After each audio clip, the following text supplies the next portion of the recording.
So that brings us to Isaiah, the prophecies, or the doctrines of Isaiah. И теперь у нас последний пункт доктрины книги Исаия. Вопрос еще по 66 главе. Что там написаны темы мы видели? Question about chapter 66. What are the major themes or ideas? It's millennial. Опять о миллениуме там. Is that what you meant, or did you want more detail? Ну, там суд и будущее, и спасение, да? Judgment and future salvation. What do you mean by judgment? Что значит суд? Ну, в 4 стихе я изберу наказать их и наведу на них то, что они боятся. Like in verse 4, I will bring what they are afraid of. Oh, judgment during the millennium. Да. Yeah. Миллениума, да. Yes. So, people think about millennium as just being a wonderful time when everything is happy and joyful. Люди иногда воспринимают, что миллениум это такое счастливое время, все радостные, счастливые. Well, it's happy and joyful because Christ rules with a rod of iron. Но время действительно счастливое и радостное, потому что Христос управляет железным жезлом. So today people get away with a lot. Сегодня людям многое сходит с рук. I was talking to somebody on Sunday, a Ukrainian, who said he was thinking about relocating his family to another country. И я в воскресенье говорил с одним из украинцев, который говорил о том, что он думает, чтобы переехать с семьей в другую страну. He said, "I'm a businessman. It's hard to have a small business in Ukraine." Он сказал, я занимаюсь бизнесом, но в Украине сложно какой-то маленьким бизнесом заниматься. Because he said the big businesses don't play fair. They will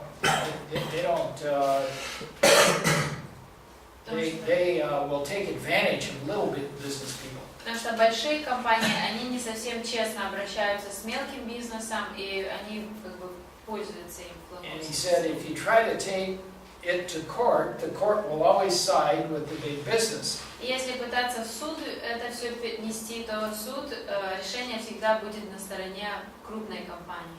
Well, it won't be that way in the millennium. Но в миллениуме так не будет. Because Jesus being ruling is omniscient. He knows all things. Потому что Иисус, Он правит, но при этом Он всезнающий, то есть Ему все известно. But I told this young Ukrainian man, I said, well, don't expect that you're going to find any other place that's perfect. Но я сказала тому человеку, что ты не ожидаешь, что ты в другом месте как-то найдешь, что там все идеально будет. We live in a sinful world, and there's cheating, and the courts are unfair any place you go. Мы живем в грешном мире, и поэтому везде обманывают, дурят, в судах нечестно принимаются решения. Now, some countries are worse than others, no question about that. Конечно же, некоторые страны хуже других. Any other thoughts? Есть какие-то еще мысли? Okay. Doctrines in Isaiah. Итак, доктрины книги Исаия. Judgment, millennium, like in other places. Okay. Очень много доктрин о Мессии, то есть пророчестве Мессии. A lot of doctrines about the Messiah, prophecy about the Messiah. Redeemer, Искупитель, servant, слуга, раб, branch, отрасль, Помазанник. the anointed one, anointed one, sure. помазанник.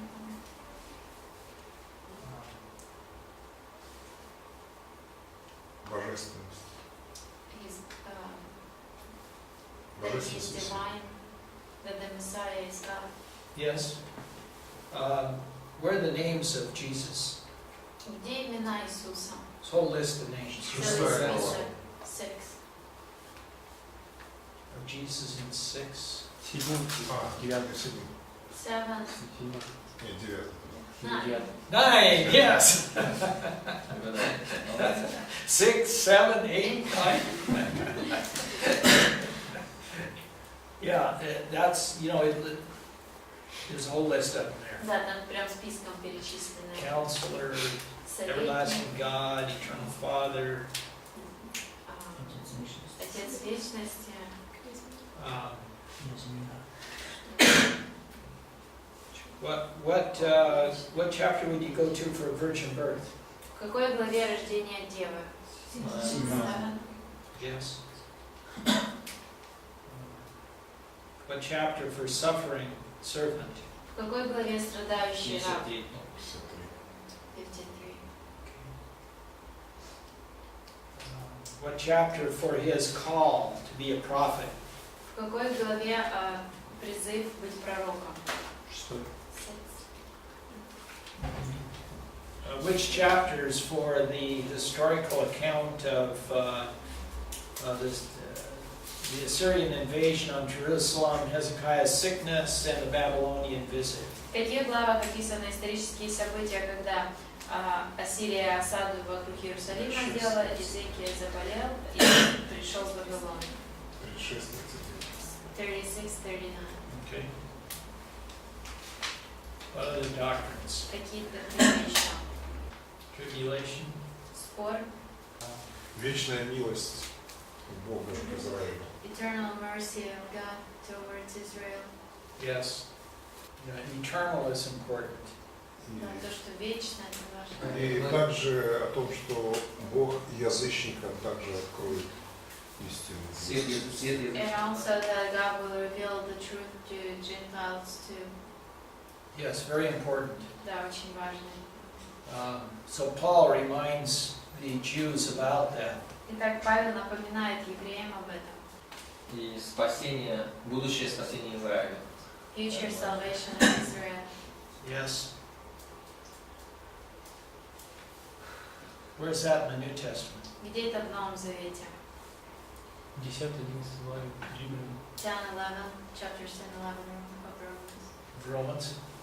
Yeah. A lot of First Advent details. Много деталей о первом пришествии.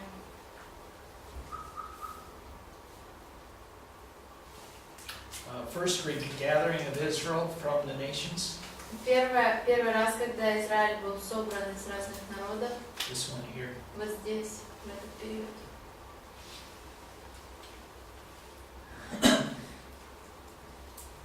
Second regathering of Israel from the nations. Второе собрание Израиля из разных народов. Prediction of John the Baptist. Предсказание об Иоанне Крестителе. What chapter was that in? В какой главе это? 40. 40.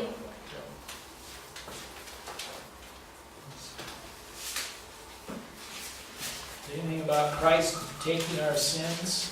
Есть ли что-то о том, что Христос наши грехи возьмет? 53. 53:6. 53. 6. Did we mention Redeemer? Искупитель мы упоминали. Redeemer, the word occurs 25 times in the book.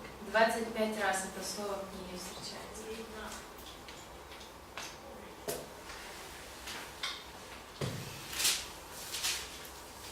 Judgment of the nations. Суд над народами.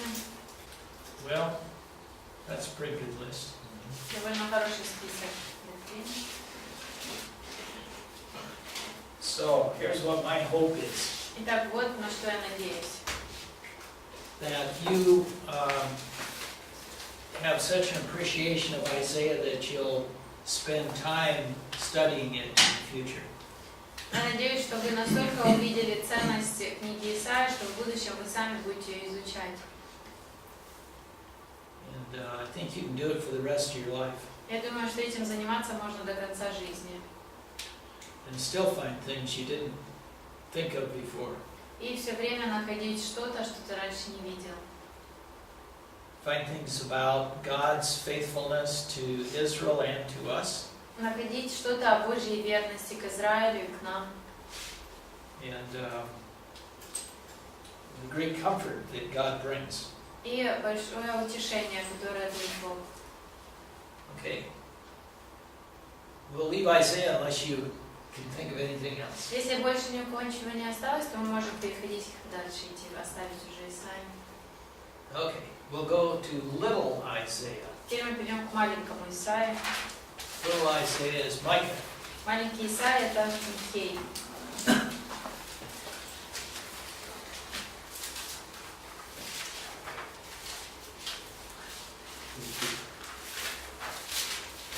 So, title. Итак, название. Micah means who is like Yahweh. Имя Михей означает «кто подобен Яхве». And the theme, Тема judgment and future kingdom. «Суд и будущее царство». So he wants the people to understand that judgment will come, Так он хочет, чтобы люди поняли, что суд придет. but those that respond positively and turn to him will have blessing, Но те, кто откликнутся, обратятся к нему, у них будет благословение. both national and individual. Как национальное благословение, так и индивидуальное. Micah foretold the destruction of the northern and the southern kingdom, Михей предсказал уничтожение Северного и Южного царства. but his main ministry is to the southern kingdom. Но основная часть его служения была Южному царству. There are many similarities between Micah and Isaiah. Много сходства есть между книгой Михея и Исаии. In fact, Micah 4:3. И в Михея 4:3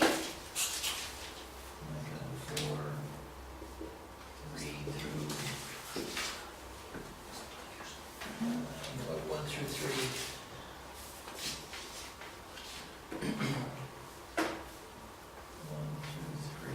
Equals Isaiah 2:2 through 4. Михея 4:1-3 равно Исаии 2:24. That's the beat your swords into plowshares and your pruning hooks into swords into plowshares, pruning hooks into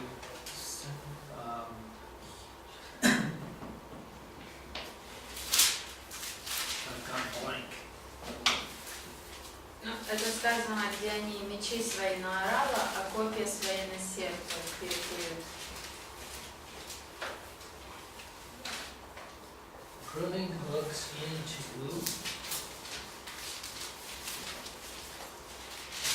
spears into pruning hooks. Копья на сердце. Swords into plowshares and spears into pruning hooks. Мечи на орала, копья на сердце. So, you all know the United Nations building in New York. Все знаете здание в Нью-Йорке, ООН здание. They have this quoted outside of the building. И у них вот эта Maybe it's цитата, inside, anyway, it's quoted on the на building. этом здании написана цитата вот эта. Why do they have it quoted on the United Nations building? Почему на здании ООН есть такая цитата?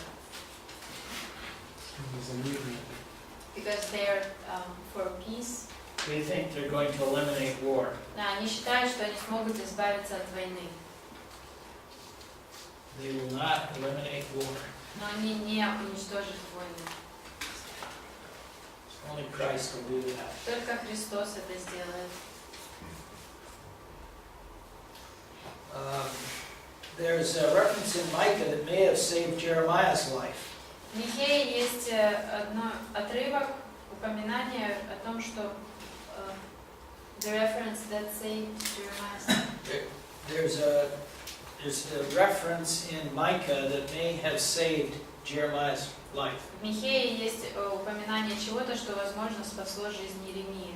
So read Micah 3:12. Прочитайте Михея 3:12.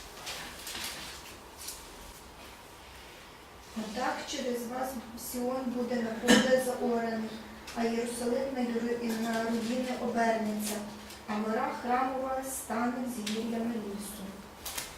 Now, that's what Micah said. Вот что Михей сказал. And read 9 through 11 for the context.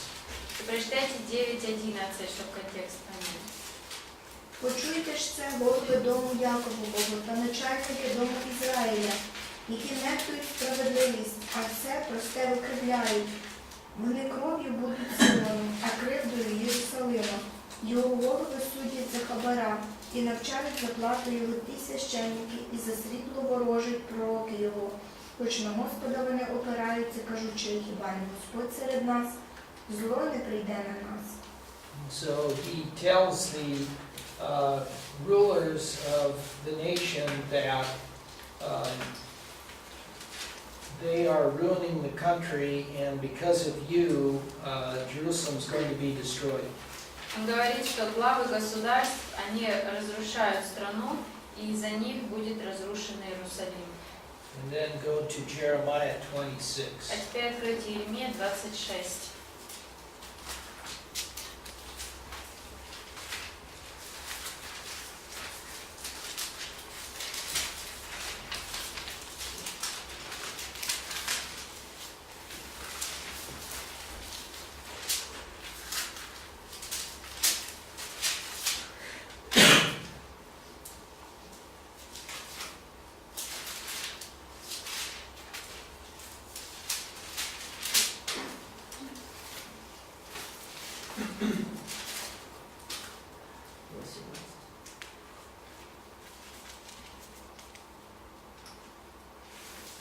And so now in Jeremiah 26, he is giving a prophecy against the leaders in Judah. Итак, в Иеремии 26 он говорит пророчество о лидерах Иудеи. And read verse 8. Прочтите 8 стих. На Январь Иеремия закончил говорить народу все, что велел ему сказать Господь, как священники, пророки и народ схватили его, говорят, ты умрешь. Okay, and then read 16 through 18. Теперь с 16 по 18. Тогда вожди и весь народ сказали священникам и пророкам, этого человека не за что приговаривать к смерти. Он говорил нам во имя Господа нашего Бога. Некоторые старейшины страны вышли вперед и сказали всему собранию народа, в одни из этих царя Иудеи пророчествовал Михей из Морешета. Он говорил всему народу Иудеи, так говорит Господь сил. Сион будет распахан, как поле, Иерусалим станет грудой развалин, а храмовая гора холмом, заросшим с лесом. And then 19. И 19. Но разве Иезекия царь Иудеи или кто-либо другой в Иудее предали его смерти? Разве Иезекия не боялся Господа, не искал его милости? И разве Господь не передумал насылать беду, которую он желал обрушить на жителей Иудеи? Мы навлекаем на себя страшную беду. So Jeremiah spoke against the leadership in Judah. Итак, Иеремия говорил против правления в Иудее. They seized him and they said, we're going to kill you. Они его схватили и собирались убить. And then they were reminded that Micah brought a prophecy from the Lord. Затем он напомнил им, что Михей от Господа пророчество говорил. And they didn't kill him. И его не убили. So they better not kill the prophet of the Lord. Так лучше не убивать пророков Божьих. Okay. Christ quotes Micah in Micah 7:6. So look at Micah 7:6. Христос цитирует Михея 7:6. Давайте посмотрим.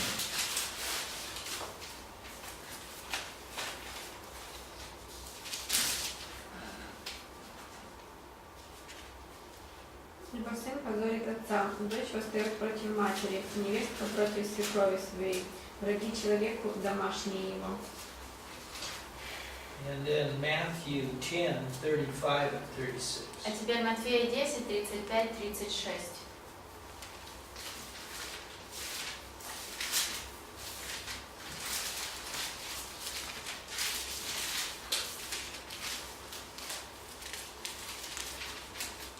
Ибо я пришел разделить человека с отцом его, и дочь с матерью ее, и невестку со свекровью ее, и враги человеку домашние его.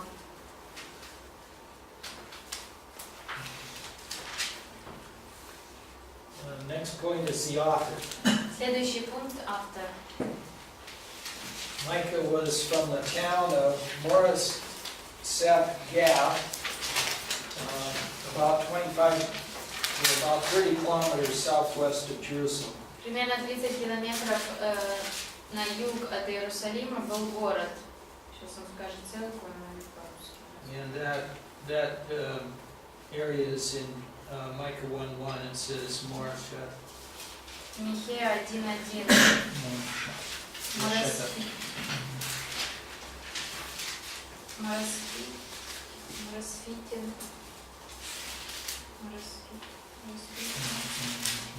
And also in verse 14. И в 14. Мароха.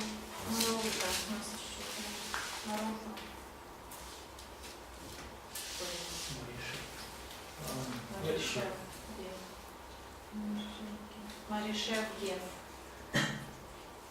It was an agricultural area. Это была сельскохозяйственная местность. And Micah was aware and concerned about the social injustices and suffering of the people. И Михей и знал, и его беспокоила социальная несправедливость среди людей. Okay. Time events and history of the period. Теперь время событий и период, исторический период. And this is the period of 735 to 700. Это период 735 и 700 год.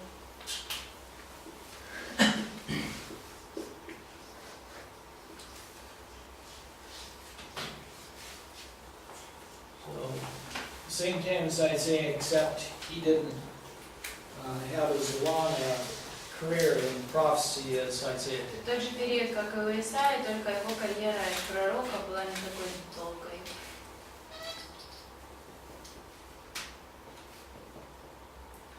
And the first point is that the kings of Judah during his time were Jotham, Ahaz, and Hezekiah. И первый пункт это то, что цари, которые были во время Михея, это был Иофам, Ахаз и Изекия. That's from verse 1. Из первого стиха.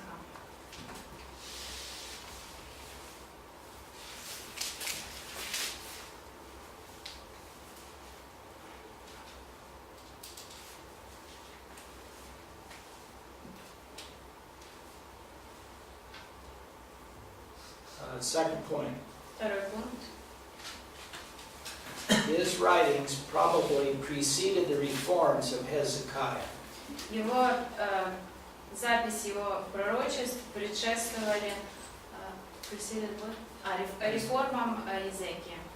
Because Hezekiah made a lot of reforms later on in the nation. Потому что позже Изекия провел много реформ в народе. And Micah doesn't say anything about that. Михей не упоминает ничего об этом. Изекия. То есть это при Ахазе. So it was during Ahaz. What's that? Was it during Ahaz that he wrote this prophecy, or During the spoke Ahaz? Ahaz's time. No, it was during Hezekiah's time, but before Hezekiah started his reform. Нет, во время Изекии, но до реформы. So let's go to 2 Chronicles 29. Давайте второй Паралипоменон 29.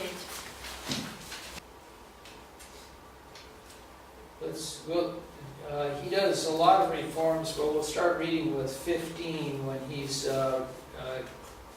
reconsecrating the temple.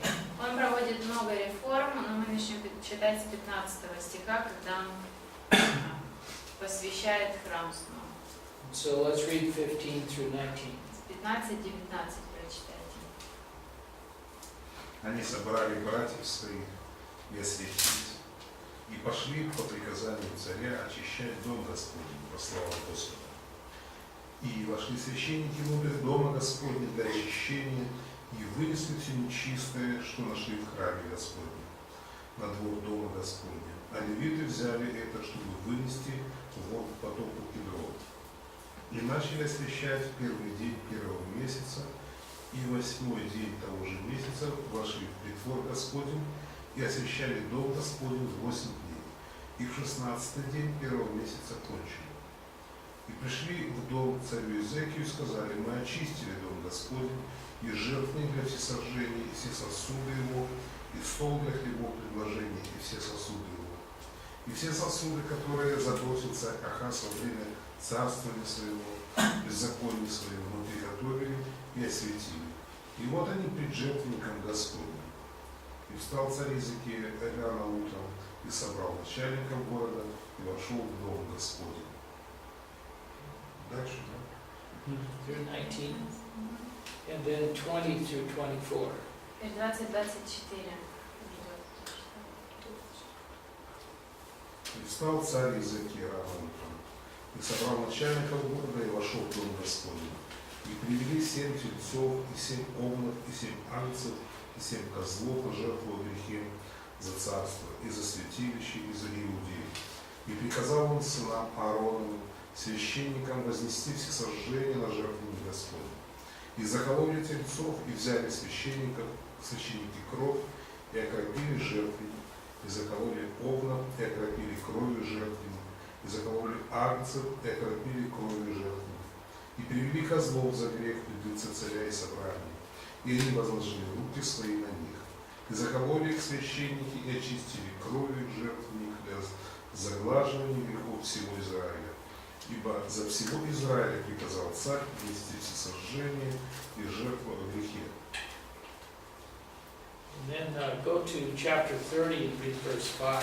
30 глава, 5 стих.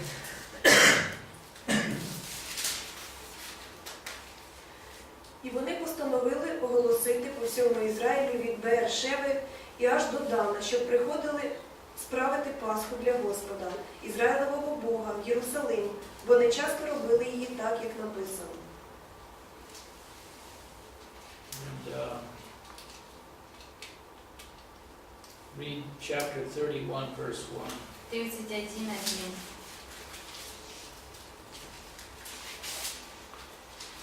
А коли все це скінчилося, вийшов весь Ізраїль, що знаходився там, до юдиних міст, і поламали стовпи для божків, і постинали посвячені дерева, і порозбивали пагірки та жертвенники в усьому Юді та Веніямині, і в Єфремі та Манасії аж до кінця.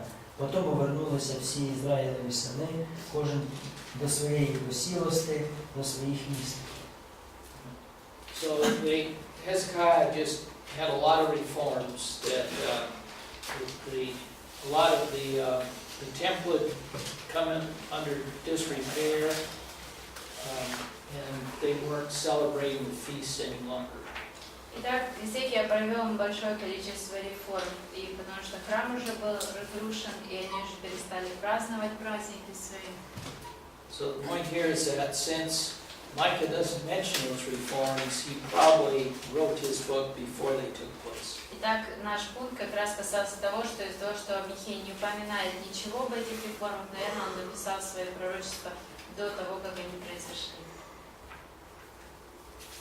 In the next point under history, Еще следующий пункт истории.